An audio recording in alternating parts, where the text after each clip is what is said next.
This video is a follow-up to the previous one on the derivation of the formulae for permutations and combinations.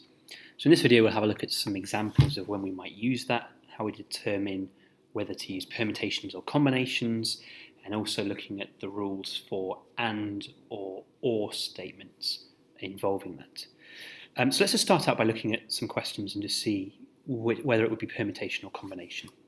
So remember, the key factor is permutations are questions when the order does matter, and combinations are ones where we don't mind about the order, we don't mind about the different arrangements.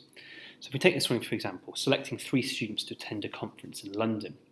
If I'm selecting 3 students, I don't mind what order those students are being selected in, so the order doesn't matter to me.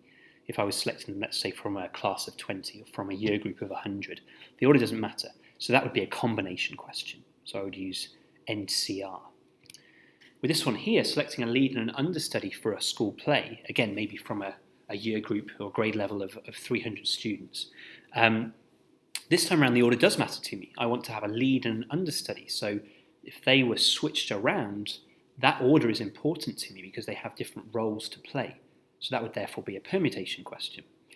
And lastly, assigning students to their seats on the first day of school. Again, I just need to consider, does it matter to me if the order is switched?